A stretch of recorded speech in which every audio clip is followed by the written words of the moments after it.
Hi everyone, this is Christian Ever Malta at sa video na ito ay tatalakayin natin ang iba't ibang uri ng fire detection and alarm system. So una, meron tayong tinatawag na smoke detector. So ang smoke detector ay isang aparato na particular na idinisenyo na nakakaramdam ng usok, karaniwang bilang isang tagapagpahiwatig ng apoy. May malapinggang hugis at kadalasan ay nakalakip o nakapaloob sa isang plastic. So, halimbawa, meron tayong dalawang palapag ng gusali. So, sa unang palapag, may naka-install na smoke detector.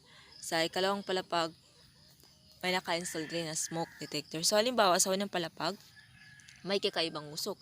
So, yung kakaibang usok na yun ay papasok siya sa device na smoke detector. And then, pagkatapos ma-detect ng smoke detector yung usok, magbibigay alarm yung smoke detector na nagsasabi na merong usok na kanyang na-detect sa unang palapag.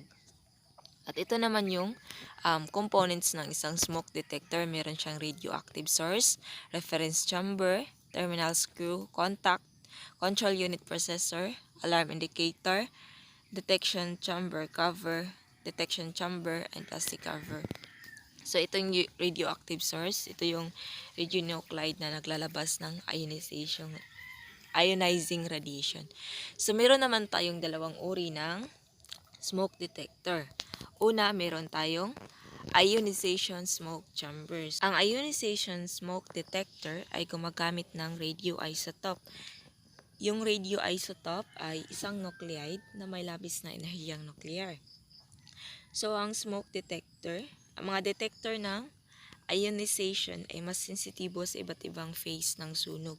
So, ito yung tinatawag natin na ionization smoke detector. So, itong kulay puti na hugis pabilog ay tinatawag nating piezoelectric horn. At yung itim naman ay tinatawag nating ionization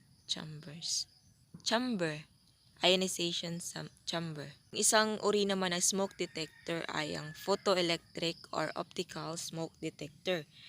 Ang photoelectric smoke detector ay karaniwang mas tumutugon sa mga sunog na nagsisimula sa mahabang panahon na pag-smoldering o pagbabaga ng mga metal. Although, mas babagal ang reaksyon ng mga photoelectric na alarm sa mabilisang pagkalat ng apoy kumpara sa mga alarma ng ionization. Ngunit base sa pag-aaral ng mga may kinalaman sa laboratorio o field test, mga field expertise, ang mga photoelectric smoke alarm ay nagbibigay ng sapat na babala para sa lahat ng uri ng sunog. So ito naman yung component ng photoelectric or optical smoke detector. So una, meron tayong tinatawag na optical chambers, cover. Ito yung nagsasilbing protection ng ilalim ng isang device. Then, meron din tayong tinatawag na case molding, photodiode, and infrared light. Yung photodiode naman, yun yung device na nagka-convert sa light into an electrical current. Next, meron tayong tinatawag na heat detector.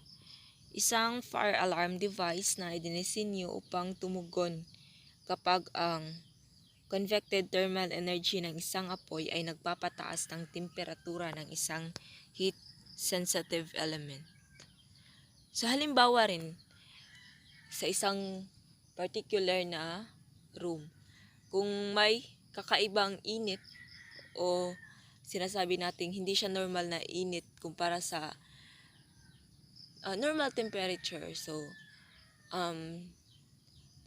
dahil sensitive yung mga detector, so agad madidetect ng isang heat detector ang kakaibang init na meron sa isang room. And then, mag-a-alarm siya.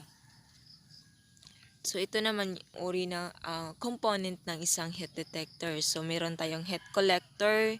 So, dito yung kumukolekta. Siya yung nagde-detect ng mga kung meron bang kakaibang init or mas mataas na temperatura sa isang room.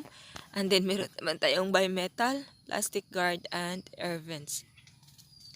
Susunod naman meron tayong tinatawag na fire alarm control panel.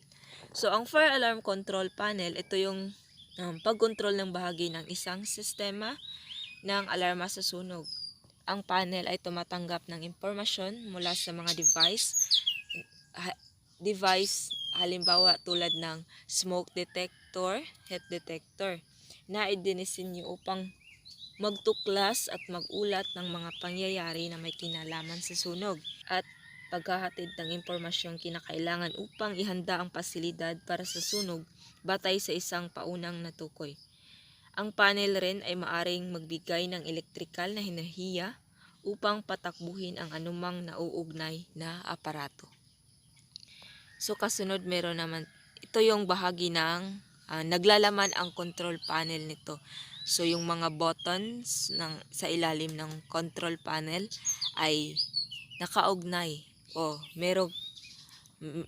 may connection sa manual fire alarm pole, small detector, sprinkle system flow switch, fire alarm annunciator, horn strobe, at also yung emergency hotlines. So susunod, meron naman tayong manual pull station. So yung manual pull station, uri ng fire alarm na kung saan nakalagay o naka-install lamang sa dingding ng mga gusali, kung saan lahat ng tao na dumadaan ay may kakayahang na magmano-manong mag-trigger ng alarma sa sunog. So nito ay yung manual pull station sa UCLM, yung malapit sa may ground floor na elevator. Next, meron naman tayong horn strobe. Ang horn strobe ay nagbibigay ng mga sunod-sunod na flash o siren ng alarm upang alertuhin ang mga may kapansanan sa pandinig na lumikas sa lugar, karaniwang naka-install sa mga dingding o kesame. So, ang addressable fire alarm system, lahat ng fire at smoke detection devices sa isang system ay konektado at nagpapalitan ng impormasyon sa isa't isa. Ang pagkakakonektado ng linya ng mga devices ay nagbibigay daan sa control personnel na tukoyin ang lokasyon kung saan nagaganap ang anumang pangyayari. Ang magkabilang dulo ng wire ay kumukonekta sa control panel sa makatuwid. Kung may masira o maputol ang isang dulo ng wire, maaabot pa rin ng mga signal ang control panel sa kabilang dulo ng loop. Sa addressable system, maaari nating alisin ang isang device at hindi ito makakaapekto sa iba pang device sa loop. So, ang nakaka-advantage ng isang addressable fire alarm system ay kahit na dito na part ay masira o maputol, yung ibang device, hindi sila maapektuhan. They can still flow through the fire alarm system. So ito yung fire alarm, addressable fire alarm system. So next, meron naman tayong tinatawag nating conventional fire alarm system. So ito yung fire alarm system na kung saan gumagamit ng higit sa isa pang circuit na kung saan ang sensors ay naka-wired siya in parallel. Ang bawat aparato ay konektado sa control panel gamit ang sarili nitong wire. Ang isang dulo ng wire ay konektado sa device at ang isa ay nakakonekta sa control panel. At ito naman ang aking floor plan design. Ito naman yung legend. Ito yung fire alarm control panel, heat detector, smoke detector, call point, fire bell, output module, input module, repeater, at ang beam detector. So, para sa floor plan design na ito, ay gagamit ako ng addressable fire alarm system. Kasi,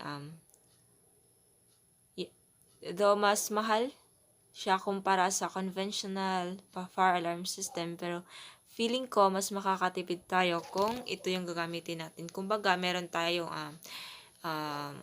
mas malaking bahay, kumbaga 2 palapag.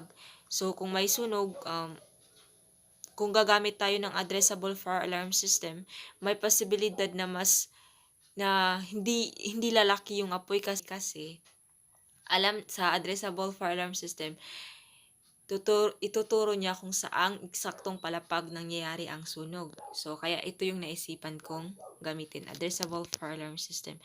So, ito yung aking fire alarm control panel. Ito yung main branch at konektado dito yung output module at input module. So, sa input module naman ay nakakonekta yung mga wire ng repeater. So, ito yung repeater ko. Nilagay ko dito yung repeater and then nakakonekta naman dito yung smoke detector. Meron akong smoke detector dito sa guest room at smoke detector din sa bedroom number 2. At nakakonekta din ito sa smoke detector na nandun sa bedroom 1. And then, konektado ito sa, meron tayo ditong call point. So, ito yung nagsisilbing, tumuturo siya kung saan eksaktong palapag nangyayari yung sunog. So, konektado din ito sa input module. At yung heat detector naman dito sa kitchen ay konektado din ito sa ito yung tinatawag natin na beam detector. Nilagay ko dito sa dining room at konektado din ito sa smoke detector na nandito sa dining room. At yung wire naman ay connected din papunta sa input module. At yung sa output module naman ay nakakonekta ang ating fire bell. So, ito yung mag-a-alarm.